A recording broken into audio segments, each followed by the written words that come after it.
पुष्पा जी नमस्कार। नमस्ते। रियल खबरें में बहुत बहुत स्वागत है आपका। पुष्पा जी, आजकल युवा पीढ़ी जो है, जो छोटे छोटे बच्चे हैं, उनमें अभी देखा जा रहा है कि संस्कारों की बहुत कमी हो रही है। तो आपको क्या लग रहा है, क्या मोबाइल और सोशल मीडिया इसका कारण है?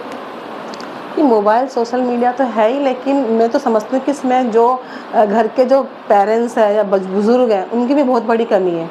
क्योंकि आजकल लोग क्या कर रहे हैं कि ना एक दौड़ में शामिल हो गए हैं कि अपने बच्चे को बस सक्सेस बनाना है। ये नहीं देख रहे कि सक्सेस तो बन ही रहा है, लेकिन पीछे तो जो संस्कार छूटे जा रहे हैं वो तो आप ही दोगे ना। बस ये है कि बच्चे को सुबह से आपको ट्यूशन जाना है, आपको एक्टिविटी करने जाना है, आपको इंग्लिश सीखनी है, आपको और दूसरी जो भी कोई लैंग्वेज है वो सीखनी है। बस यही रह गया है। बाकी सुबह उठ के माता पिता को प्रणाम करो, या घर के अंदर और हैं उनको प्रणाम करो, हाथ जोड़ के पूजा करो, बड़ों का आदर सत्कार करो, ये तो बहुत पीछे छूट गया है। अभी क्या हो रहा है कि अभी लोग सिंगल फैमिली अपना रहे हैं, जैसे 2 बच्चे हुए, 2 पेरेंट हुए। और पहले की जो पीढ़ियां होती थी जॉइंट फैमिली में रहती थी, तो क्या ये भी एक बहुत बड़ा कारण बन रहा है आज की सोसाइटी के लिए? बिल्कुल। पहले क्या था ना कि जॉइंट फैमिली थी। जॉइंट फैमिली में चाचा बुआ ताऊ सब साथ रहते थे, तो उनको पता था रिश्तों की ना एक अहमियत थी। रिश्तों को हम नाम से बुलाते थे कि चाचा जी है हमारे, ये हमारी बुआ जी। आजकल क्या हो गया, आंटी है अंकल। आंटी अंकल बोलने में ना वो फीलिंग नहीं आती जो हम किसी को चाचा जी बोलते हैं, दीदी बोलते हैं, या हम उसको मामा जी बोल रहे हैं या मामी जी बोल रहे हैं।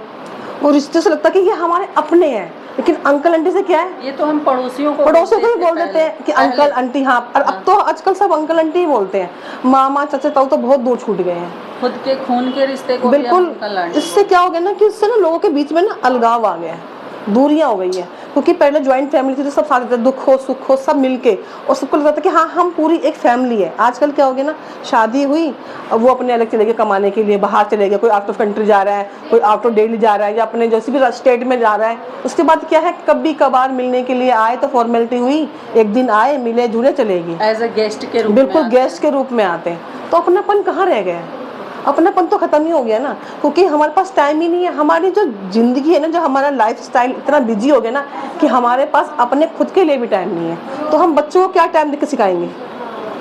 तो एक चीज़ और है, जैसे आज की जो मदर है वर्किंग हो गई है, और पहले की जो माएँ होती थी वो घर में ही रहती थी।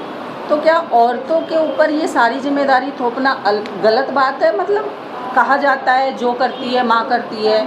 अगर बच्चे ने अच्छा किया तो वो माँ की जिम्मेदारी, खराब किया तो माँ की माँ का ही नाम आता है कि तुमने ही बिगाड़ा है। तो क्या घर की औरतें घर में बैठ जाएं बच्चों के लिए?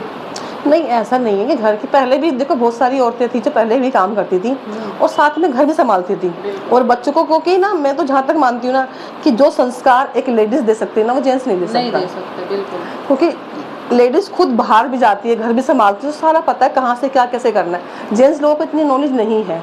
लेकिन हाँ ये है कि जैसे कि अगर लेडीज बाहर काम कर जाते हैं, जेंट्स को थोड़ा हाथ बढ़ा देना चाहिए ताकि उसको थोड़ा टाइम मिल जाए अपने बच्चों के साथ टाइम स्पेंड करने का, उनको अच्छा बुरा सिखाने का, समझाने का। तो ये हो सकता है कि दोनों के दोनों मिलकर काम करें घर के अंदर भी आके, ताकि समय बच जाए। और समय बच जाएगा तो माँ फिर अपने बच्चों को समय दे पाएगी, और जब समय दे पाएगी तो अच्छी बुरी बातें सिखा पाएगी उसको। बहुत जगह आज ये देखा जा रहा है कि सिंगल मदर बच्चों को पाल रही हैं, तो इससे वो बच्चा शुरू से देखता है कि हमारे माँ बाप ही अलग रहे हैं, तो उनके दिमाग पर एक गलत असर जाता है।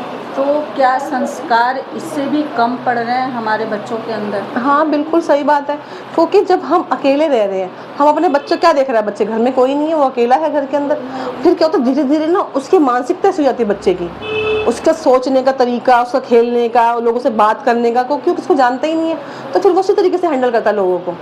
अगर कोई ऐसे रिश्तेदार रहने के लिए आ गया तो उसको अच्छा नहीं लगता, बिल्कुल। क्योंकि उसको अकेले रहने की आदत पड़ गई है। ये आदत हमने डाली है उसको। मैं यूँ नहीं कहती सिंगल मदर, मानती कई बार किसी रीजन से सिंगल मदर हो जाती है कि रहना पड़ रहा है, लेकिन जहाँ तक हो सके ना, लेकिन फिर भी रिश्ते जहाँ तक हो सके ना साथ लेके चलना चाहिए। क्योंकि रिश्तों के बिना जिंदगी में कुछ नहीं है। रिश्तों के बिना जिंदगी में कुछ नहीं है। हम सब कुछ पा सकते हैं, धन दौलत हर चीज़, लेकिन रिश्ते नहीं कमा सकते हम। ये रिश्ते जो हमें नेचुरल मिलते हैं ना, इन रिश्तों को संजो के रखना चाहिए, क्योंकि बहुत कीमती हैं ये रिश्ते, और इन्हीं से हमारे अंदर ना लगाव आता है।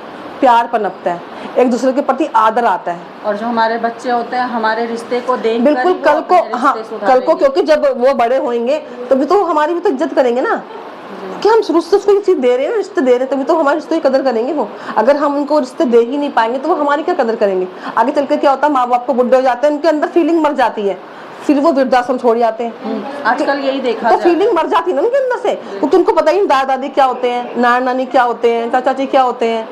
किसी का बोलना, इंटरफेयर करना उनको पसंद नहीं आता, पसंद नहीं आता। तभी क्योंकि वो लोग दूर रह रहे हैं ना शुरू से ही, तो उनको अच्छा नहीं लगता। बच्चे भी तो वही देख रहे तो हैं। बच्चे जब वो देख रहे हैं तो बच्चों के भी अंदर वही भावना आ जाती है कि बड़े हो गए, अपने काम में व्यस्त हो गए, अब इनको कौन संभालेगा, बुढ़ा बुढ़ी को, जाओ इनको वृद्धाश्रम छोड़ के आओ। क्योंकि जो हम उनको दे रहे हैं वही तो वो हमें देंगे ना। बिल्कुल। चलिए ठीक है पुष्पा जी, आपने संस्कारों के ऊपर बात की।